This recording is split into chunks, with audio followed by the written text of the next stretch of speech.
Hai Sobat Enforce, adakah dari kalian yang bekerja sebagai agen asuransi udah ngeliat tentang berita ini belum?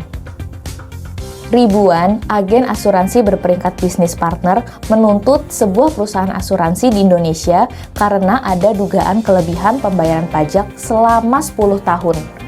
Maladministrasi ini diduga sebagai penyebab para agen ini mengalami pemotongan pajak yang salah dari pendapatan overriding mereka.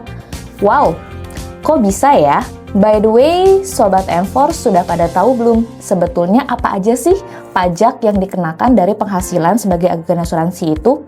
Yuk, kita coba spill satu-satu ya. Yang pertama, kita harus mengerti dulu definisi dari agen asuransi itu sendiri.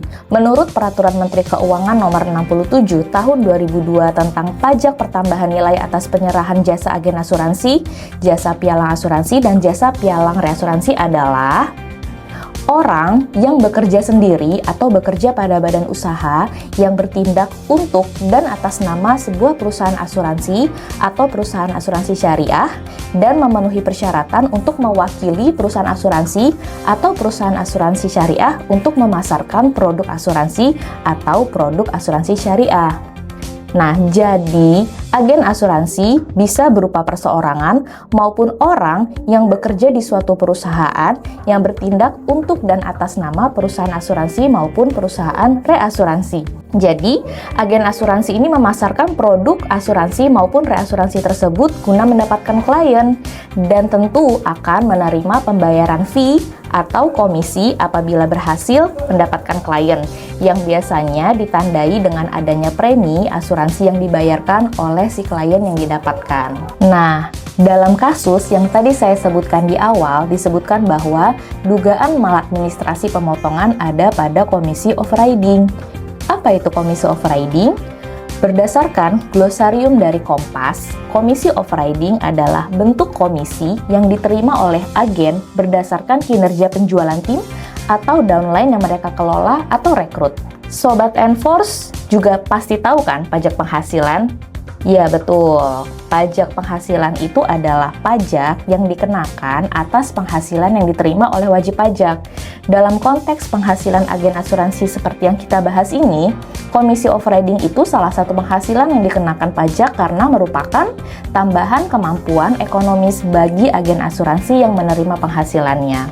Dari sisi sebagai agen asuransi perseorangan, maka komisi overriding yang diterima terutang PPh pasal 21 dan harus dipotong oleh pemberi komisi alias oleh si perusahaan asuransi ataupun reasuransi.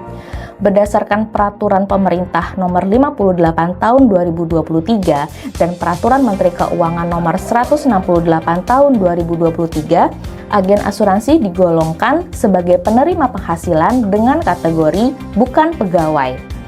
Dasar pengenaannya adalah sebesar 50% dari jumlah penghasilan bruto, lalu angka tersebut baru dikalikan dengan tarif pasal 17 Undang-Undang Pajak Penghasilan untuk menghitung pajak penghasilan pasal 21-nya. Tapi perlu diingat juga ya Sobat Enforce, mungkin bagi kalian yang bekerja sebagai agen asuransi, sesuai aturan terbaru ini, penghitungan PPh sudah tidak mengakomodasi pengurangan PTKP dan juga tidak bersifat akumulatif lagi.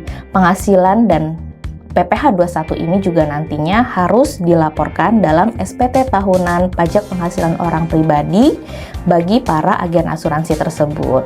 Berikutnya, kalau dari sisi sebagai agen asuransi yang berbentuk badan usaha, maka komisi sehubungan dengan jasa keagenan ini terutang PPh pasal 23 sesuai dengan amanat Undang-Undang PPh dan Peraturan Menteri Keuangan Nomor 141 Tahun 2015, yaitu dengan tarif sebesar 2% dari penghasilan bruto tanpa PPN. Perusahaan asuransi maupun reasuransi yang membayarkan komisi wajib menerbitkan dan menyampaikan bukti pemotongan pajak kepada agen asuransi sesuai dengan ketentuan pajak yang berlaku. Dasar pengenaan pajaknya juga harus sesuai dengan pembayaran komisi yang diterima oleh para agen asuransi, apapun itu nama dan bentuk komisinya. Nah, selain dari aspek pajak penghasilan seperti yang sudah kita bahas barusan, Sobat Enforce juga jangan lupa kalau berdasarkan Peraturan Menteri Keuangan Nomor 67 Tahun 2022 Pasal 2, Pajak pertambahan nilai atau PPN terutang juga atas penyerahan jasa agen asuransi ini, juga jasa pialang asuransi maupun reasuransi. Ketentuan PMK 67 ini juga mengatur bahwa tarif PPN-nya bukan seperti tarif PPN penyerahan pada umumnya nih, melainkan tarif PPN yang dipungut dan disetor dengan besaran tertentu, yaitu 10% dari tarif PPN yang berlaku untuk pembayaran komisi kepada agen asuransi atau 20% dari tarif PPN yang berlaku untuk pembayaran komisi kepada perusahaan pialang. Jadi tarif PPN yang berlaku di sini adalah yang sekarang berlaku masih adalah sebesar 11%. Nah, nanti ketika ada penyesuaian di tahun 2025 mungkin akan disesuaikan menjadi 12% lagi. Nah, kewajiban untuk memungut, menyetor, dan melaporkan ada pada perusahaan asuransi maupun reasuransi yang bertindak sebagai pemungut PPN. Sedangkan untuk para agen asuransi ada kewajiban untuk tetap melaporkan PPN-nya di SPT masa PPN mereka. Maka dari itu, baik agen asuransi maupun perusahaan asuransi dan reasuransi diwajibkan untuk dikukuhkan sebagai pengusaha kena pajak dan wajib membuat faktur pajak yang diatur dalam pasal 5 ketentuan dimaksud. Kira-kira ada yang mau berbagi nggak pengalamannya jadi agen asuransi? Coba dijawab di kolom komen ya. Jangan lupa like dan share video ini.